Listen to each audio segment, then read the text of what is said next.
Happy Sunday. This is Pastor Bunny of Elevate Church DC. Welcome to Keeping It Real. Tonight we're talking about mindset, and our moderator for tonight is Reverend Eva Marie Ojo.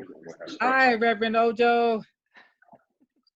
Thank you so much for that very enthusiastic welcome. I greatly appreciate it. Thank you all for joining us today. We look forward just to having another very heartfelt conversation with our panelists. And so let's just jump right in. Let's just go ahead and meet our panelists. So before we begin, I would like for our panelists just to kind of introduce themselves. Please state your name, what you represent, and also whether or not you're an introvert or an extrovert. Good morning, everyone. My name is Dominic Jackson. I am a millennial, and I'm kind of like in between. So I'm an introvert. Thank you, Dom. Reese. I am Reese, and I am a Gen X, and I'm kind of introverted until I get to know you, and then I'm extroverted. Okay.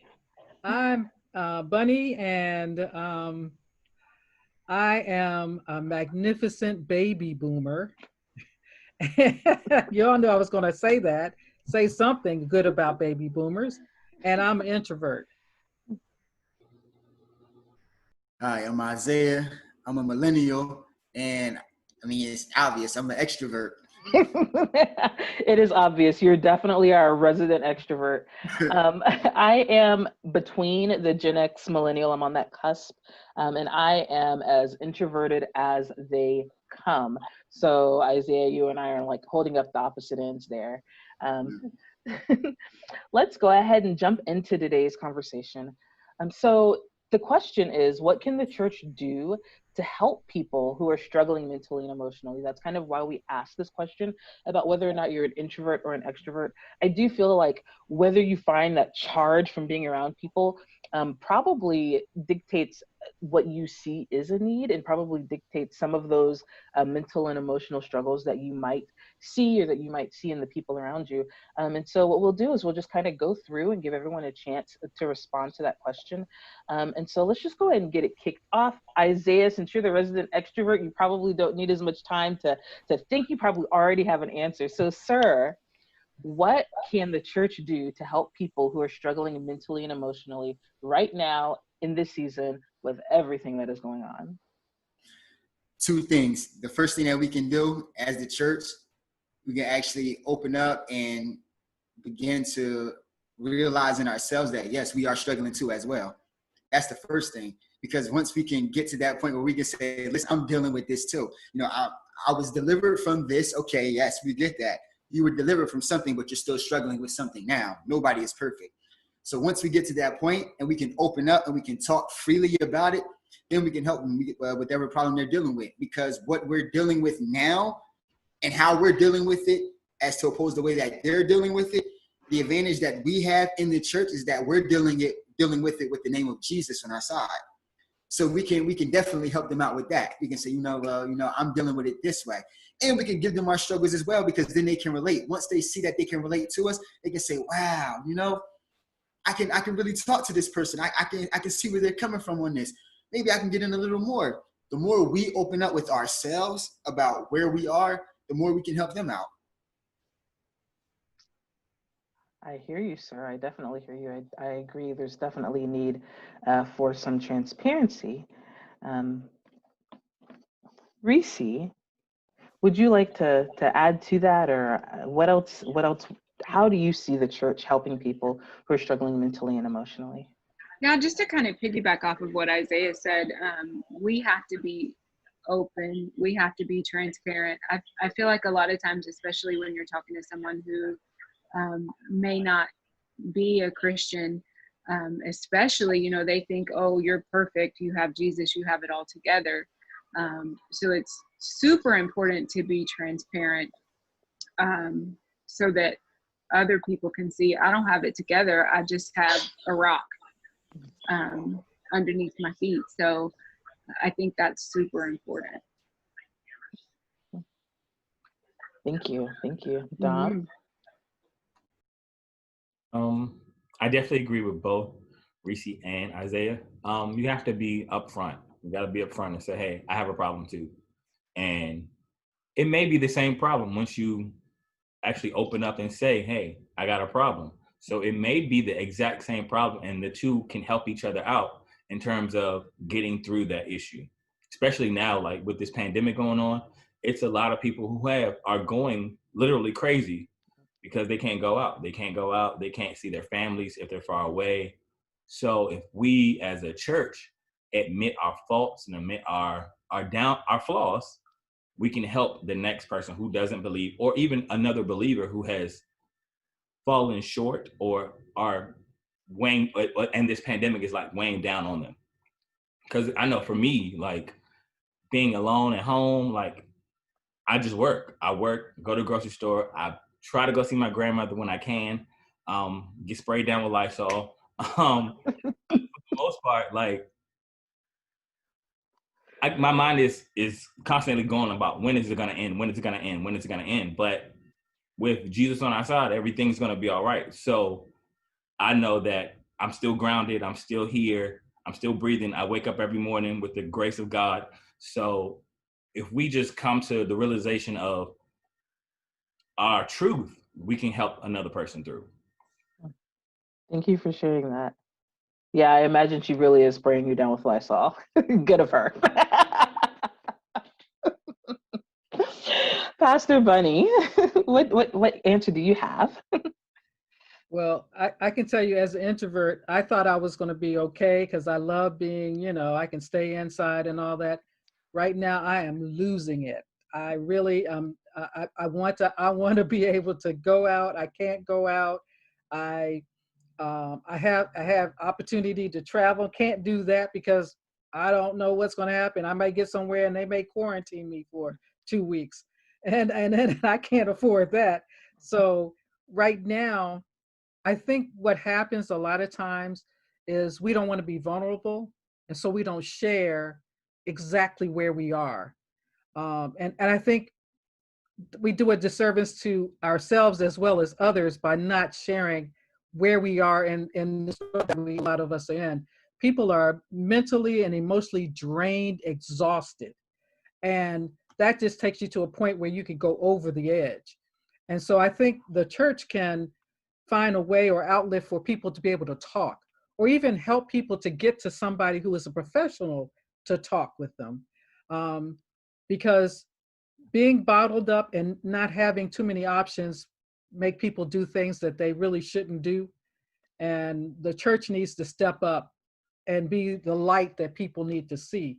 Um, I'd really like to see the churches come together and say, "Hey, we're here. Here's some some hotlines for you to call to just talk to people anytime. Here's somebody who's willing to do it any time of the night. Here's some Zoom, discussions where you can come together and just enjoy each other's company." But I really would think that the church needs to step up and be a light to the people as we're going through this struggle. It's been a long struggle. A lot of things have happened, not just the pandemic, but the racial inequality. And so all this is just jumping on top of people. And I think we really need to give people outlets to get their voices out there, whether it's screaming and yelling, whatever they need to do.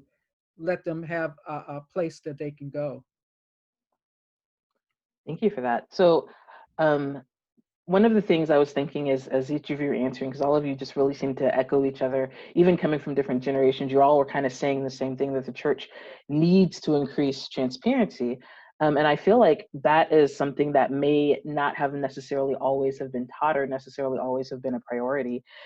My question for you is, do you think that one of the issues that prevents the church from being more transparent is maybe that the church hasn't always dealt well or equally with emotional and mental health?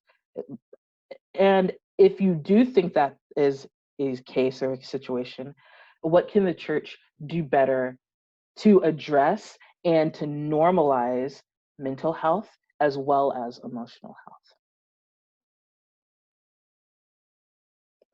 I'm going to give y'all a minute to think about that one. And whoever wants to go first can. Reese, I see a smile on you. I don't know if you want to jump in there. Yeah, I think that, so also I'm a registered nurse. So from a healthcare standpoint, we have to make it not seem like such a stigma, and you know, people are embarrassed by it, and it's not anything to be embarrassed by. So I see that all the time in my daily work too. So, you know, we need to be better about making, you know, I hear men say, I shouldn't be depressed. I'm a man. That's not manly of me.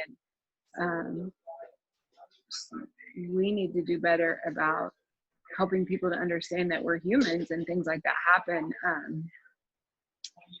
It's really hard to put it into words. Yeah, no, I hear what you're saying. What you're saying is definitely, I feel like what you're saying is one way the church can do better is by changing the language, maybe is kind of what I hear you saying. Like, don't, Yes. Okay, changing the language, changing the way we speak about it to begin with. Right, right. That makes sense. That makes sense. Pastor Bunny, your face contorted in all kinds of ways when I was talking. Go ahead.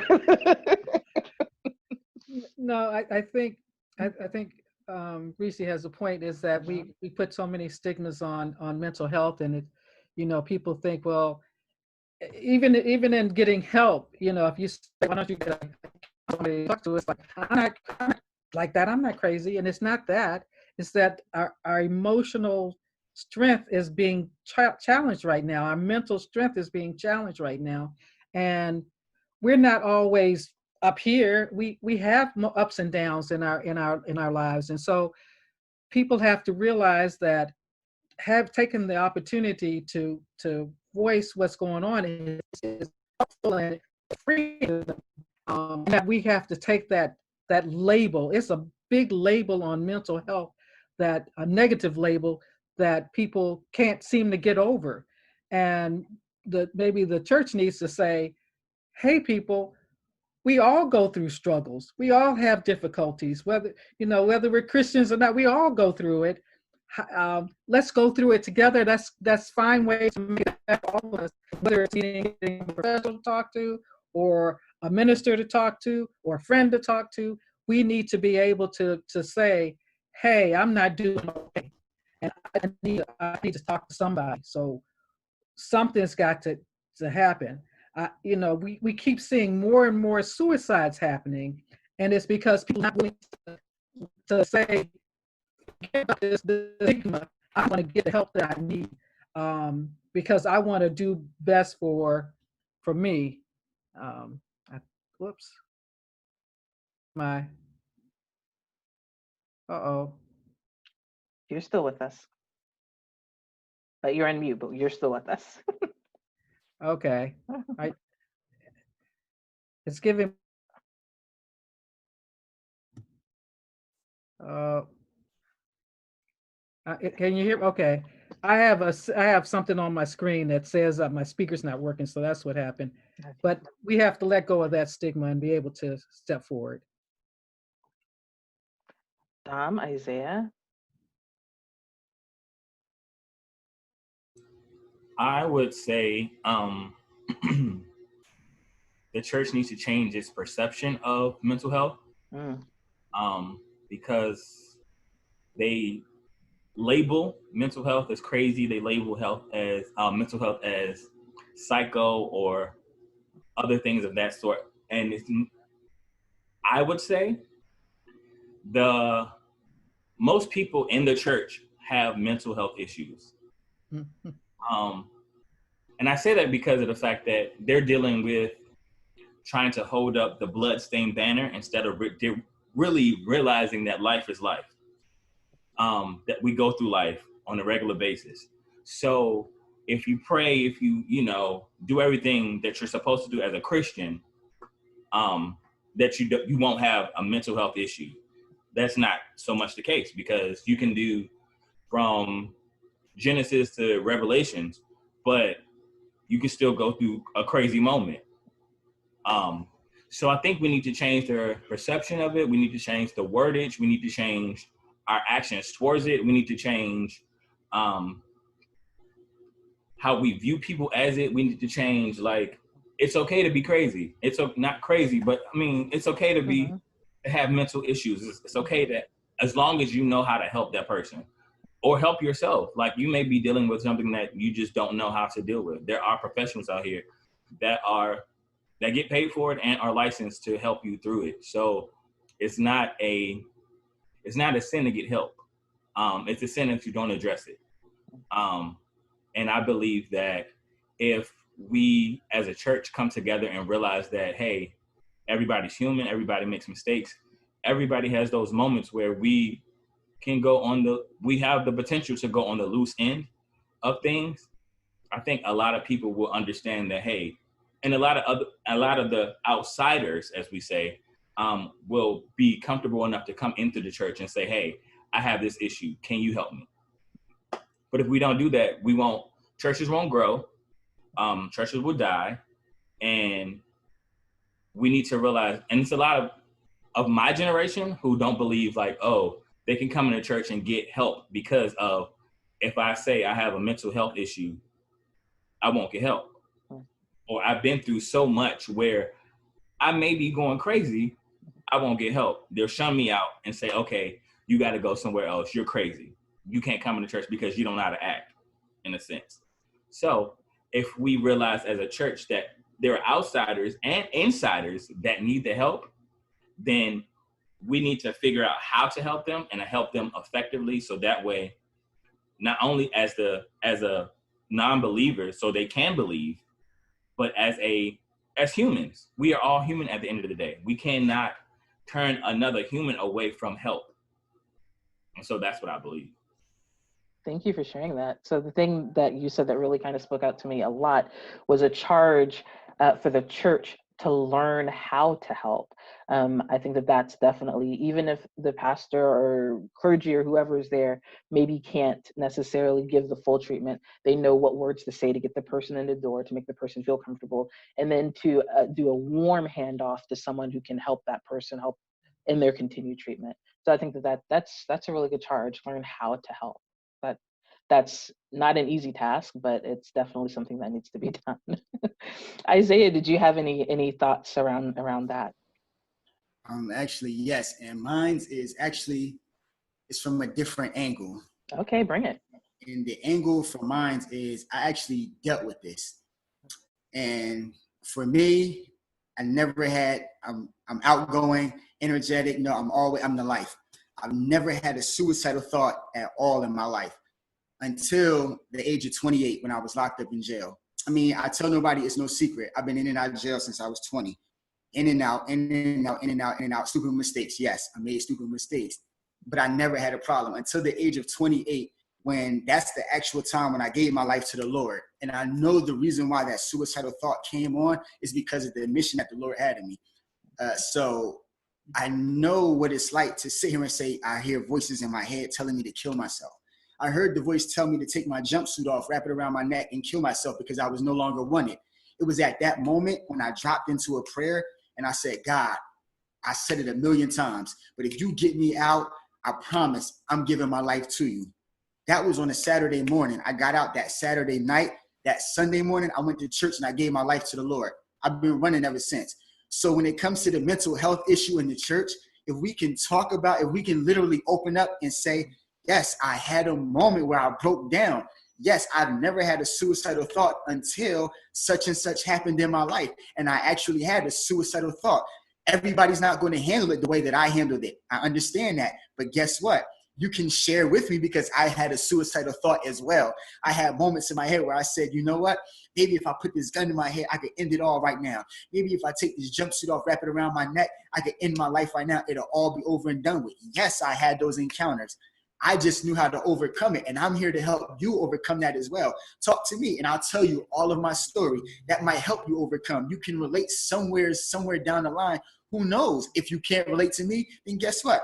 There's somebody else that you can relate to, but just be willing to open up. If we open up within ourselves once again, if we can open up within ourselves, then we can help anybody, because once we get it in ourselves, everything is open to us. Thank you, Isaiah. Thank you so much for being transparent. You definitely demonstrated what that looks like. Thank you for that. For me, I really wonder at what point in the history of the church we began to demonize specifically mental health and emotional health. Like, right, we don't demonize endocrinological issues, right? We don't say, oh, you have diabetes, something's wrong with you spiritually, right? We don't demonize that, right? We don't demonize cardiovascular issues. We don't demonize these other things, but somehow, some way, we pick on mental issues and choose to demonize those. Oh, you're sad. Oh, you're depressed. Oh, you're bipolar, whatever. Something is wrong with you and you're not fit to be used by God, question mark. Who came up with that standard? Who decided that made sense? So where was the committee and who said that was okay? So I think that it's good for us as cross-generational, right? I think it's great that we are sitting in this time and in this space when so many people need the hands and feet of Christ just to say, you are welcomed here. I don't know what you're going through, or maybe I do know what you're going through, but whatever it is, you too are of value to God. You too will and can be used by God. You too have a place at the table. And so I do feel very passionately I do feel like the church has had a little bit better history dealing with emotional issues, a little bit better than mental health issues. Not hugely better, just a little bit better, marginal. But I don't know what the breakdown or what the disconnect is. But I heard what all of you have said. I heard that the church definitely needs to increase transparency, and I even heard Pastor Bunny, you gave some specific ways about having like Zoom calls where people can just talk, or having outlets where people can be heard. I heard exactly what you were saying, Dom, about the church needs to learn how to be transparent. And Reese, it really spoke out when you were saying that the church needs to change its language. And I feel like that is definitely a simple, easy place for any pastor, any clergy, any church leader to start. If they don't know how to get help, if they don't know how to be the help, just start by using some positive language surrounding the situation. And Isaiah, again, I just want to thank you again for just being very transparent and sharing with that. Hopefully, one of you who are watching, if you have a need, if you have a hurt, please feel free to reach out to Pastor Bunny. Also, she posted a little bit earlier in the week. If you are having suicidal thoughts, there is a national suicide hotline that you can call to speak with someone that can help you in that situation. But we just really want to thank you for taking the time just to tune in with us today and just taking the time just to listen to this conversation. If you are struggling with emotional and mental illness, do not blame yourself. You are not a problem. You are not at fault. If anything, you are a victim, and you do not blame victims here. That is not what we do. That is not what we are about. Seek out help, seek out support. You do not have to walk this path alone. But thank you very much for joining us.